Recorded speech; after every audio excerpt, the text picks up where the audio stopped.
बिस्मिल्लाहिर्रहमानिर्रहीम। अच्छा बच्चों, आज हमें एंगल सर्कल प्रॉपर्टीज के पास पेपर्स करने शुरू करते हैं। The points A B C D and E lie on the circle with A C as the diameter. 5 point circle पे लाई कर रहे हैं। ए सी आपका डायमीटर है, ठीक है। E B and A C meet at F. G A is a tangent to the circle at A. C D E is 128, D F C is 65। Find angle G A E और A E B. अच्छा, हम लोग जो है angle सिर्फ mark कर लेते हैं। जी ए ई जो है हमारे पास ये वाला एंगल है, एक हमें ये निकालना है, और इसको मैं एक्स बोल देता हूँ। और ए ई बी जो है हमारे पास ये वाला एंगल है, इसको मैं वाई बोल देता हूँ, ठीक है। अब मैं पर्टिकुलरली, मैंने आप लोगों को क्या बोला था बच्चों, कि जब भी आप एंगल्स का सवाल कर रहे हो आप रिक्वायरमेंट नहीं पढ़ते होगे, ठीक है। आपने रिक्वायरमेंट यहाँ लिख ली है, लेकिन आप इस हिसाब से सॉल्व नहीं करोगे। आपसे जो एंगल्स निकलने हैं आप निकाल लो, ठीक है। अब हम कौन कौन से एंगल्स निकाल सकते हैं ये देखते हैं। अच्छा, हमें पता है कि ये टेंजेंट है और ये रेडियस है। तो बच्चों एक प्रॉपर्टी थी कि जब टेंजेंट और रेडियस मिलेगा तो 90 डिग्री एंगल बनेगा। तो मतलब ये पूरा एंगल जो है वो राइट एंगल ट्रायंगल है, ठीक है। ये पूरा जो है वो 90 डिग्री है, ठीक है। इसके बाद हमें एक और बात क्या पता है कि अगर ये 65 है तो इसके सामने वाला एंगल भी सेम 65 होगा। क्यों? Vertically opposite angle. ये भी एंगल मैंने निकाल लिया, 65 लिख दिया यहाँ पे, ठीक है। अब आप लोग मुझे एक बात बताओ, ये 1 2 3 4, ये चारों पॉइंट सर्कल के सर्क्यूफेरेंस पे लाई कर रहे हैं। तो ये क्या बन जाएगा? ये बन जाएगा एक साइक्लिक क्वाड्रिलेटरल। और साइक्लिक क्वाड्रिलेटरल की बच्चों प्रॉपर्टी क्या थी कि सामने वाले एंगल्स का सम जो है वो 180 होता है। तो आपको ये वाला एंगल नहीं पता और इसके सामने जो एंगल है वो 128 है। इन दोनों का सम जो है वो 180 होगा। अगर मैं लिख दूं x plus 128 is equal to 180, तो 128 यहाँ प्लस हो रहा है, वहां जाके माइनस होगा। 180 माइनस 128 जो है वो होता है 52। तो ये वाला एंगल जो है मेरे पास आ चुका है 52 डिग्रीज, ठीक है। और अब मुझे पता है ये पूरा एंगल 90 है और ये वाला एंगल 52 है। तो ये जो मेरी पार्ट ए की रिक्वायरमेंट है किस तरह आएगी? 90 माइनस 52। तो पहले पार्ट का आंसर आ चुका है हमारा 38 डिग्रीज। ये वाला एंगल आ गया 38 डिग्रीज, ये हमने ये लिख दिया, ठीक है। अब हमें निकालना है y। अब बच्चों ये आपके पास एक ट्राइंगल बन रहा है जिसके आपके पास दो एंगल्स ऑलरेडी गिवन है, ठीक है। तो तीसरा एंगल किस तरह आएगा? इन तीनों को प्लस करके इक्वल टू 180। तो पार्ट बी में क्या हो रहा होगा? y plus 52 plus 65 is equal to 180। 52 और 65 यहाँ प्लस हो रहे हैं, वहां जाके माइनस हो जाएंगे। तो आंसर क्या आ जाएगा भाई? 110 117, 180 माइनस 117 इज 63 डिग्रीज, ठीक है। ये आपका सवाल सॉल्व हो गया, ठीक है। पहला पार्ट किस तरह हुआ? पहले पार्ट के लिए आपने रेडियस और टेंजेंट मीट करें, 90 डिग्री बना। साइक्लिक क्वाड्रिलेटरल की प्रॉपर्टी से आपने ये 52 डिग्री निकाला और उसको 90 में से माइनस किया, तो हमारे पहले पार्ट की रिक्वायरमेंट आ गई। दूसरे पार्ट में आपने क्या करा? ये 65 है, इसके सामने ये भी 65 होगा और इन तीनों का सम जो है वो 180 होना चाहिए था। तो ये वाला एंगल भी आ गया। यह हमारा सवाल कंप्लीट हो गया। बच्चों किसी पार्ट में कोई मसला है तो पूछें। 52 की 52 कैसा आया बेटा? ये आपका एक साइक्लिक क्वाड्रिलेटरल था ना। साइक्लिक क्वाड्रिलेटरल की प्रॉपर्टी क्या है कि सामने वाले एंगल्स का सम 180 होता है, ठीक है। सामने वाले एंगल्स का सम 180 होता है। तो अगर ये 128 है तो ये क्या होगा? 180 माइनस 128। तो हमने माइनस करके 52 निकाल लिया, ठीक है।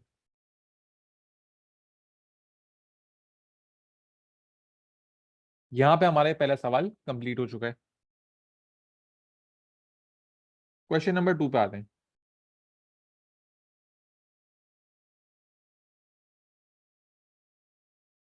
अच्छा, हमारे पास एंगल सर्कल प्रॉपर्टीज के अंदर जो है इंटीरियर एंगल का फॉर्मूला अप्लाई हो रहा होता है, जो मैं सिमेट्री में पढ़ाता हूँ, ठीक है। तो मैं आप लोगों से फॉर्मूला बता रहा हूँ, उसकी डिटेल में हम लोग जब हमारा अगला टॉपिक सिमेट्री पढ़ेंगे तब जाएंगे, ठीक है। अभी मैं आप लोगों से फॉर्मूला बता रहा हूँ, फॉर्मूले से काम हो जाएगा, ठीक है। अब ये सवाल देखें। The diagram shows part of a regular polygon with n sides. Each interior angle of this polygon is 156 degree. आपको बोला भाई जो इंटीरियर एंगल है ना पूरा पॉलीगॉन का, ये 156 डिग्री है, ठीक है। Find the value of N. अच्छा ये एन क्या होती है? एन होती है नंबर ऑफ साइड्स। यहाँ पे आपको बताया अभी एन क्या होती है? एन होती है नंबर ऑफ साइड्स। अभी के लिए हमें सिर्फ क्या जानना है? हमारे इंटीरियर एंगल का फॉर्मूला। हमारे इंटीरियर एंगल का फॉर्मूला क्या है बच्चों? n-2 multiply by 180। ठीक है, ये हमारे इंटीरियर एंगल का फॉर्मूला है। ठीक है, और अगर मुझे किसी एक एंगल का निकालना हो, जैसे ये तो पूरे शेप का आ जाएगा इससे एंगल, अगर आपको एक साइड का एंगल निकालना हो, ठीक है, तो आप क्या करोगे? Divide by number of sides कर दोगे। तो अगर आप उसको पूरे को डिवाइड बाय n कर दोगे तो आपके पास हर पर्टिकुलर एंगल का आंसर आ जाएगा। ठीक है, तो हमारा फॉर्मूला क्या बन गया? n-2 multiply by 180 divided by n। ठीक है, और हमें एंगल सवाल में क्या बताया हुआ? हमें एंगल बताया 156 डिग्री। तो हम कर देंगे इसको इक्वल टू 156 और फिर हम इसको सॉल्व कर लेंगे for the value of n।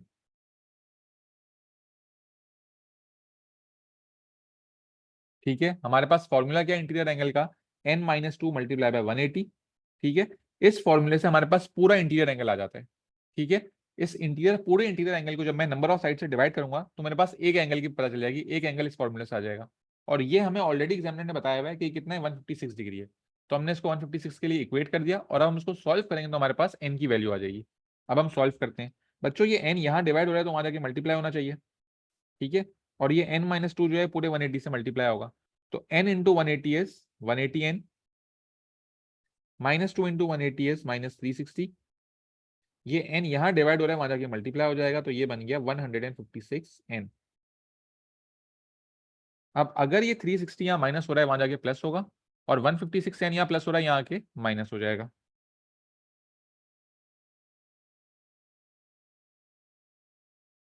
Is equal to 360। 180 minus 156n is 24n। 24 यहाँ मल्टीप्लाई हो रहा है, वहां जाके डिवाइड हो जाएगा। तो n is equal to 360 upon 24 which is 15। तो 15 साइड्स आ गई हमारे पास। ये हो गया पार्ट ए। ठीक है, जब भी आपको कोई इंटीरियर एंगल दिया हुआ होगा तो आप करोगे क्या? इस फॉर्मूले को उस एंगल से इक्वेट करके एन की वैल्यू निकाल लोगे। ठीक है, इस तरह के बच्चों आपको आगे और सवाल भी नजर आएंगे। तो ये हमारा पहला पार्ट हो गया। अब ये आपके पास पॉलीगॉन बना हुआ है, मतलब ये जितने एंगल्स है ना, मतलब ये पूरा एंगल जो है, ये वाला एंगल, ये वाला एंगल, ये पूरा एंगल, ये पूरा एंगल और ये पूरा एंगल, ये जो 5 एंगल मैंने ब्लू से मार्क करे हैं, ये सारे कितने होंगे? ये होंगे 156 डिग्रीज। अब हम, और पॉलीगॉन की दूसरी बात क्या होती है? ये जो साइड्स है ना, जैसे ये साइड है A B, B C, C D और डी ई, ये सब भी क्या होंगी? ये साइड सेम होंगी।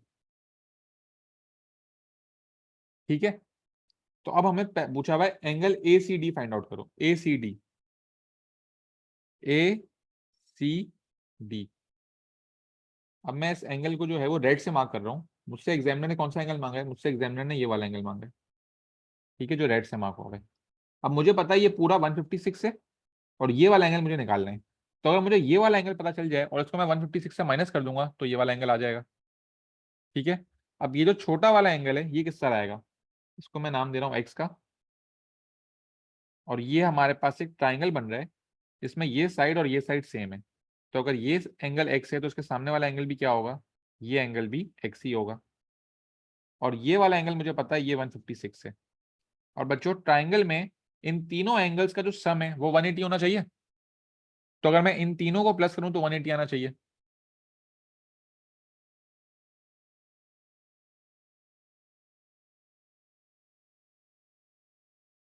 x plus x is 2x, 156 यहाँ प्लस हो रहा है, वहां जाके माइनस होगा। 180 माइनस 156 इज 24, 24 अपॉन 2 इज 12। तो ये हमारे पास जो छोटा वाला एंगल है 12 आ चुका है। हमें ये वाला एंगल चाहिए। तो पूरे 156 में से ये 12 को माइनस करेंगे तो हमारे पास ये एंगल आ जाएगा जो हमसे रिक्वायर्ड है।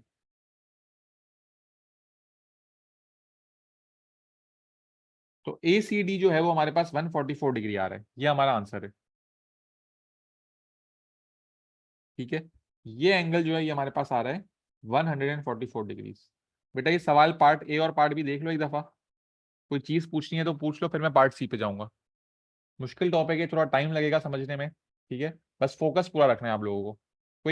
कोई चीज मुश्किल लग रही है तो पूछो बेटा।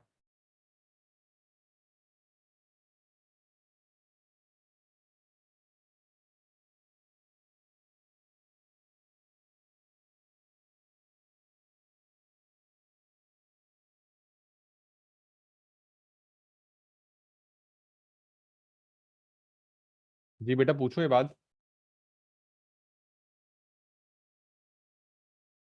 जी शेप्स हमने एंगल प्रॉपर्टीज में पढ़े थे। पॉलीगॉन नहीं पढ़ाया था मैंने आप लोगों को। पॉलीगॉन होते हैं 4 से भी ज्यादा साइड वाले, 5 6 7 8 9।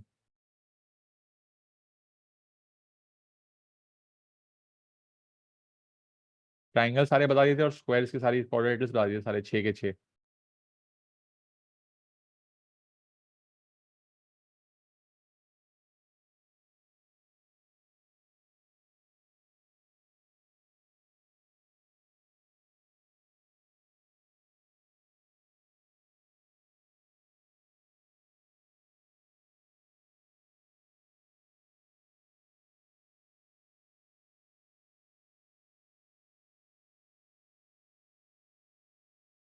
पार्ट सी क्या है? एंगल ए डी सी।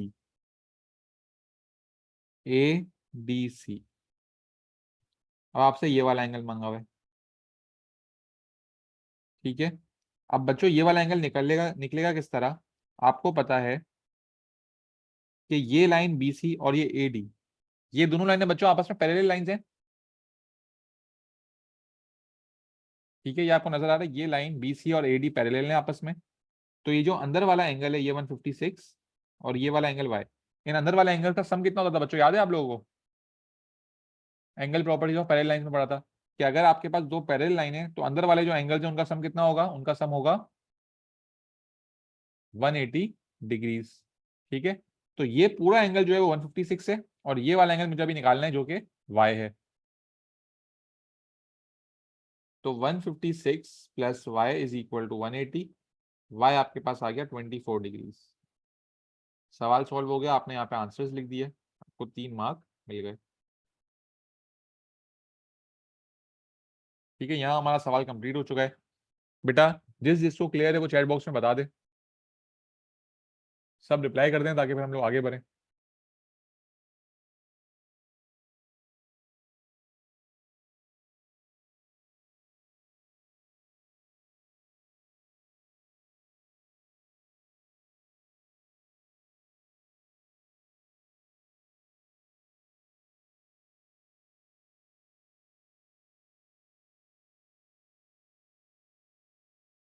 ये क्वेश्चन देखते हैं कि बहुत बेसिक सा क्वेश्चन है, ठीक है। क्या लिखा हुआ है यहाँ पे? In the diagram E A F is a straight line and A B is parallel to C D.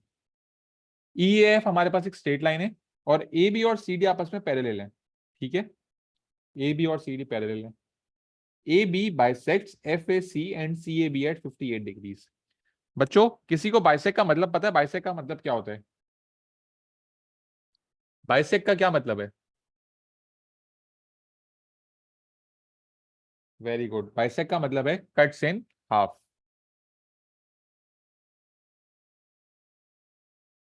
अगर कभी बाइसेक लिखा हुआ होगा मतलब वो किसी एंगल को बिल्कुल एग्जैक्टली बीच में से काटता है। अब यहाँ पे मैं बोल रहा है बाइसेक कौन सा एंगल हो रहा है? बाइसेक एंगल हो रहा है F A C. F A सी को जो है ये पूरे एंगल को ए बी बाइसेक कर रहा है, ठीक है। तो ये दो इक्वल एंगल्स में कट होना चाहिए। तो ये एंगल एग्जामिनर ने आपको बताया 58 है, तो ये वाला एंगल भी बच्चों क्या होगा? ये वाला एंगल भी 58 होगा। क्यों? क्योंकि बाइसेक का मतलब क्या है कि आपकी ये जो लाइन है ये पूरे एंगल को हाफ में कट कर रही है। तो अगर ये पूरे एंगल को हाफ में कट करा जा रहा है तो ये 58 है, तो ये वाला एंगल भी क्या होगा? ये वाला एंगल भी 58 ही होगा।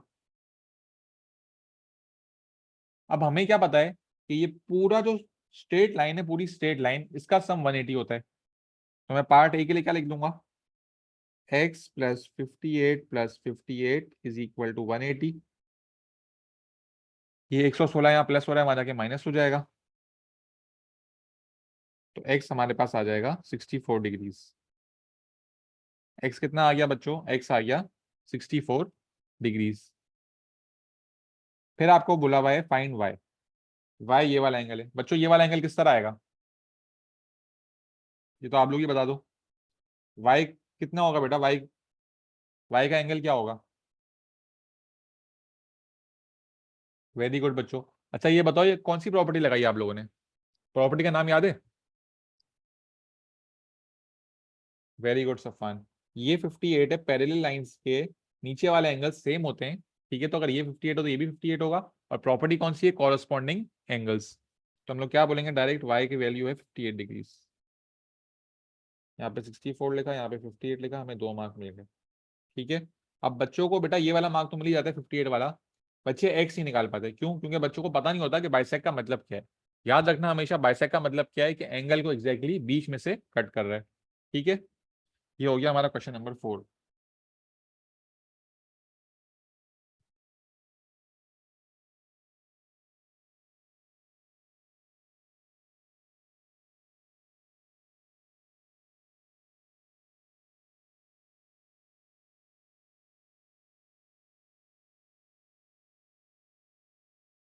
आगे बात करते हैं।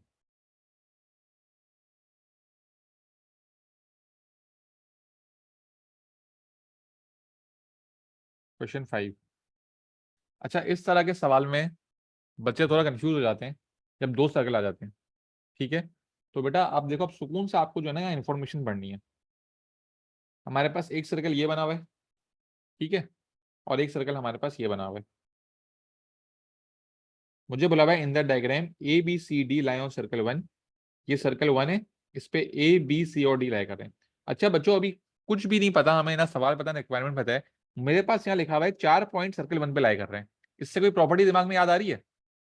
अगर सर्कल पे 4 पॉइंट्स लाई करने तो क्या होगा? साइक्लिक क्वाड्रिलेटरल वाली प्रॉपर्टी दिमाग में आनी चाहिए कि भाई सामने वाला एंगल का सम 180 होगा। ठीक है, very good. The points A E C F lie on circle 2। A E C और एफ ये सर्कल 2 पे लाई कर रहे हैं। ठीक है, यहाँ पे भी साइक्लिक क्वाड्रिलेटरल की प्रोबेबिलिटी है हमारे पास। ठीक है, A E B and A D F are straight lines. दो एंगल्स आपको दिए हुए हैं 73 और 146। ठीक है, calculate A D C and C F है। ए डी सी, इस एंगल को एक्स बोल देते हैं, और सी एफ ए, इस एंगल को हम वाई बोल देते हैं। ठीक है, अब बच्चों ये वाला एंगल किस तरह निकलेगा? ये हमारे पास साइक्लिक है भाई। ठीक है, सामने वाले एंगल्स का सम होता है 180। तो x और 73 को जब मैं प्लस करूंगा तो 180 आना चाहिए।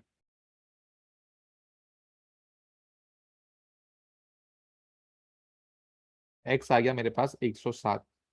तो a के पार्ट 1 का आंसर है 107 डिग्रीज। ठीक है, 1 मार्क हमें यहाँ पे मिल गया। दूसरा पार्ट बोल रहे हैं सी एफ ए, ये वाला एंगल। तो अब दूसरे सर्कल में आप देखो, दूसरे सर्कल में भी साइक्लिक क्वाड्रिलेटरल बन रहा है क्योंकि 4 पॉइंट्स सर्क्यूफेरेंस में। तो सामने वाले एंगल का सम होगा 180। तो ये y और ये 146, इन दोनों का सम 180 होना चाहिए।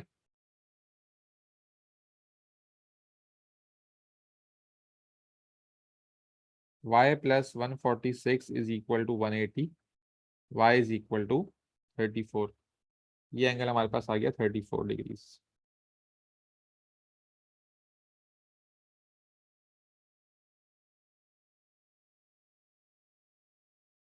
ठीक है, पहले दो पार्ट साइक्लिक क्वाड्रिलेटरल की प्रॉपर्टी से सॉल्व हो चुके हैं। पार्ट बी देख लेते हैं। Explain why the centre of circle 1 lies on circle 2। Circle 1 का जो सेंटर है वो हमें बोल रहे हैं सर्कल 2 पे लाई कर रहा है। सर्कल 2 ये, मतलब ये एक पॉइंट है। ठीक है, अब एग्जामिनर बोल रहे हैं ये एक्सप्लेन करो कि ये क्यों हो रहा है। ठीक है, अब आपसे पूछा है क्यों हो रहा है, इसका मतलब हो तो रहा है, ये तो लाजमी सी बात है। अब क्यों हो रहा है हमें ये बताना है। ठीक है, मतलब हमें कोई प्रॉपर्टी देखनी होगी। बेटा क्या आप लोगों को कोई प्रॉपर्टी नजर आ रही है यहाँ पे? आपके पास ये एक एंगल दिया हुआ है 146। अब आप चेक करो ये 146 डिग्री जो है ये आ कहां से रहा है? ये आ रहा है ए से और सी से। ठीक है, यहां से आ रहा है। अगर मैं यहाँ ए और सी पे एक कॉर्ड बना दूं, ठीक है, ये एंगल ए और सी से आ रहा है, और आप देखो सर्क्यूफेरेंस पे जो एंगल है 73, ये भी ए और सी से ही आ रहा है।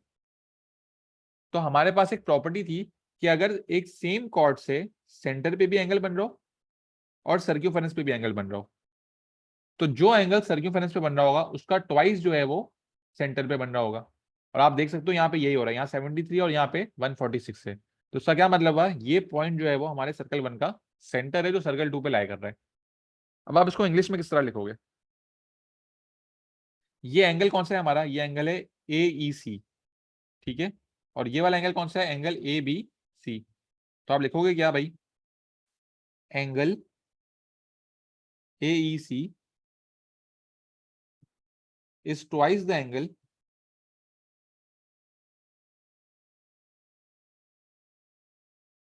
A B C. तो इसका मतलब क्या हो गया कि ई जो है वो सेंटर ऑफ द सर्कल है, तो E is the centre of circle one which lies on circle 2।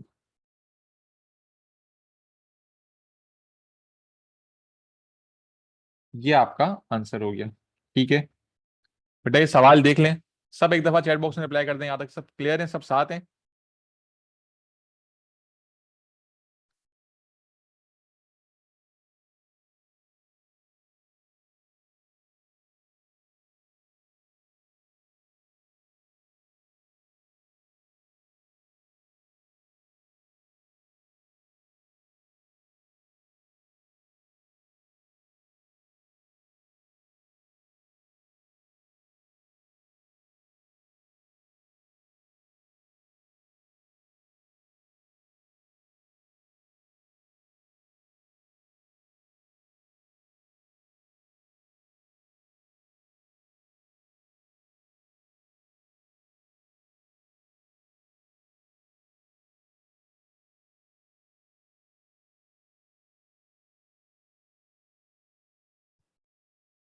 ठीक है, 6 के पार्ट ए में क्या बोल रहा है, the interior angle of a regular polygon is 160 degree, how many sides does it have.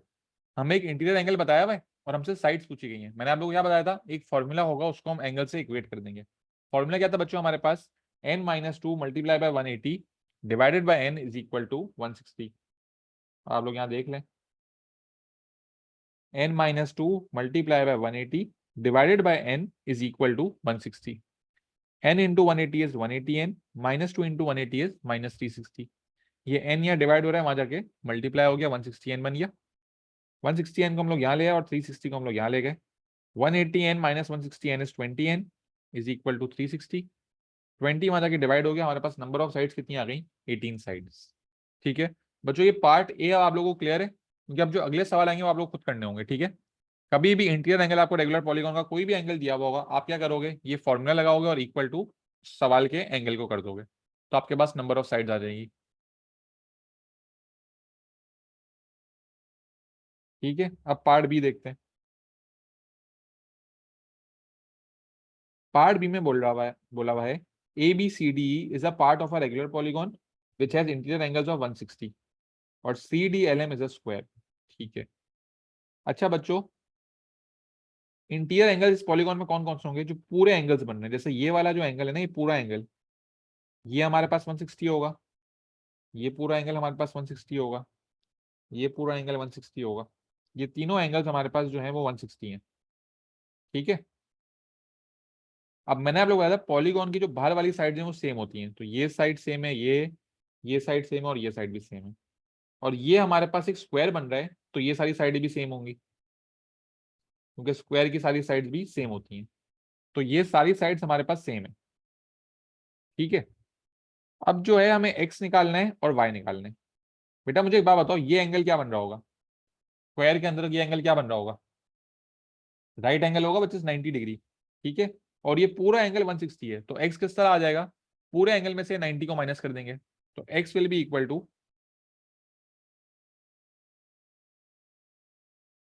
160 minus 90 which is 70 degrees.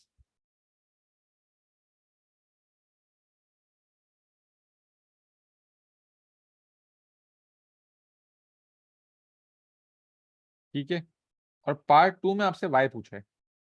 अब ये एंगल हमारे पास 70 है, वाई किस तरह आएगा भाई, ये साइड और ये साइड सेम है, तो ये आइसोसेलेस हो गया।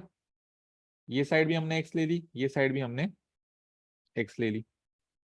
पहले हम लोग ये वाली साइड निकाल लेते हैं।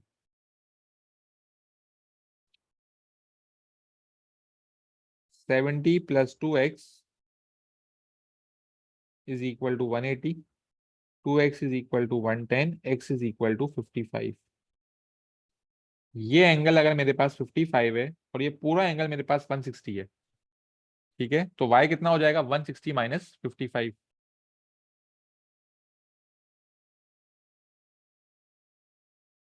तो पार्ट बी का आंसर आ गया हमारे पास 105 डिग्री। ठीक है बच्चों, पार्ट बी में कोई मसला है तो पूछ लें।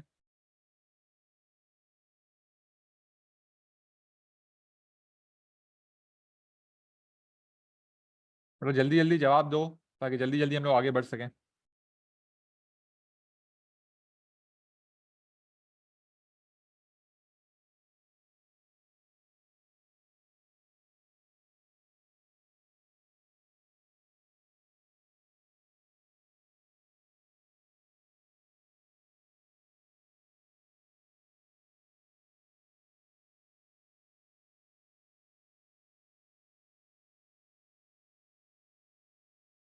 Question number 7, the diagram shows a circle which passes through D E N F.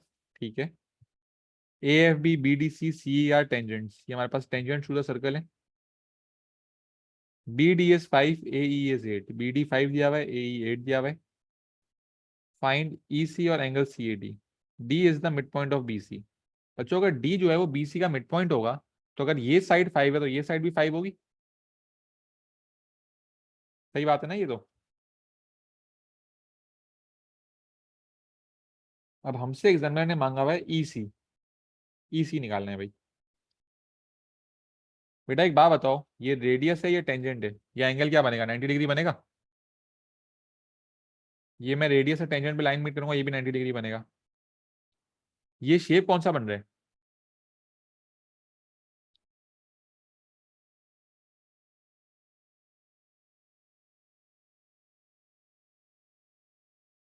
बच्चों ये कौन सा शेप है?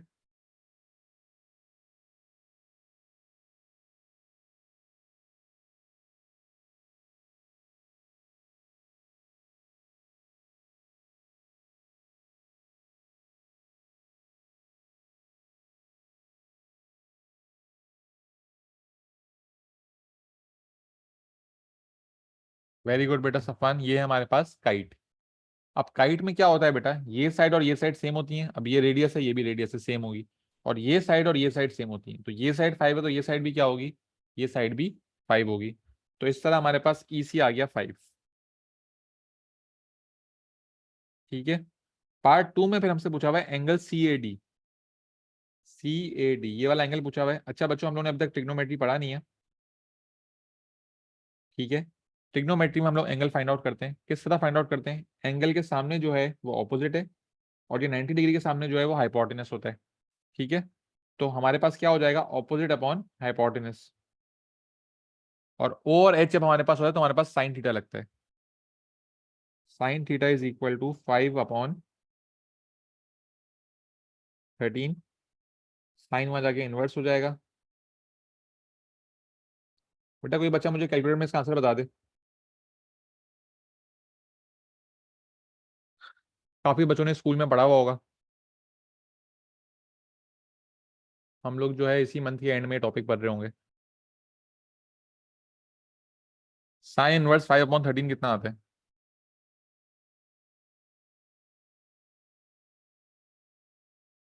22.6 डिग्री। ठीक है भाई।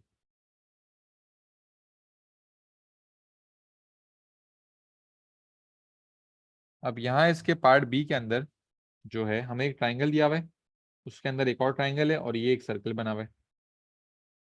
ठीक है, दो एंगल्स हमें दिए हुए हैं। हमसे मांगा है Q P R, Q Z X और Z X Y. Q P R को हम मार्क करते हैं एक्स, क्यू जेड एक्स को हम मार्क करते हैं वाई, और Z X Y, Z X Y इसको हम मार्क करते हैं जेड। ये तीन एंगल्स हमें निकालने हैं। ठीक है, अब बच्चों एक्स निकालना तो बहुत आसान है। ये आपके पास पूरा ट्राइंगल है एक, इसके दो एंगल्स आपको दिए हुए हैं। तो इन दोनों को जब मैं 180 से माइनस करूंगा तो पहला एंगल आ जाएगा।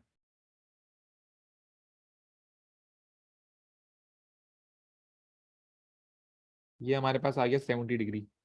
ठीक है, बहुत ही आसान था पहला पार्ट, 1 मार्क फ्री में मिल गया। अब मांगा है Q Z x. Q Z x जो है वो ये वाला एंगल है। अब जो पीछे हमने प्रॉपर्टी लगाई वही लगानी पड़ेगी यहाँ पे। अब आप लोग देखो, ये हमारे पास एक काइट है, तो ये साइड और ये साइड सेम है। ठीक है, अब अगर ये दोनों साइड सेम है, तो ये जो मेरा ट्राइंगल है ये एक आइसोसेलेस ट्राइंगल होगा, जिसमें अगर ये एंगल y है तो ये वाला एंगल भी y होगा। ठीक है, साइड के सामने ये y है तो ये भी y होगा। तो इन तीनों को जब मैं प्लस करूंगा तो 180 आना चाहिए।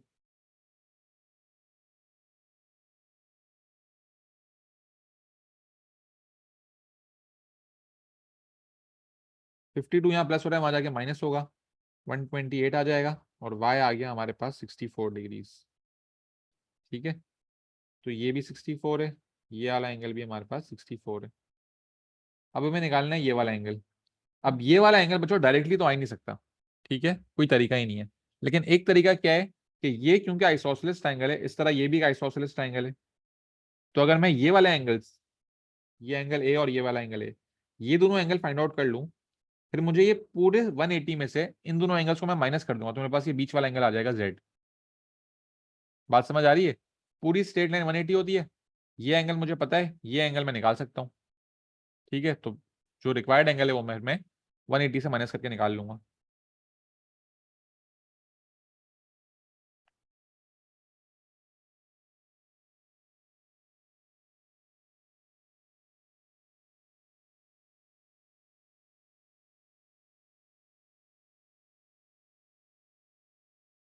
क्या हो रहा है पार्ट 3 में? 58 plus A is equal to 180, 2a is equal to 122, A is equal to 61। ठीक है, अब ये एंगल 61 है, ये एंगल 64 है, इन दोनों को 180 में से माइनस करेंगे तो z आ जाएगा।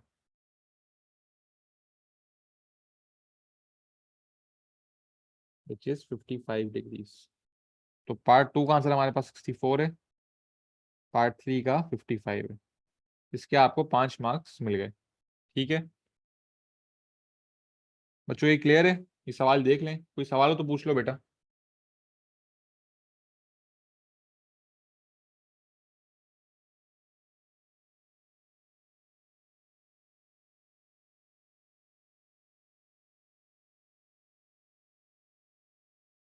अच्छा बच्चों, मैं आप लोगों को 5 मिनट दे रहा हूँ और 2 सवाल दे रहा हूँ, ये आप लोग पहले ट्राई करो, फिर मैं कराऊंगा।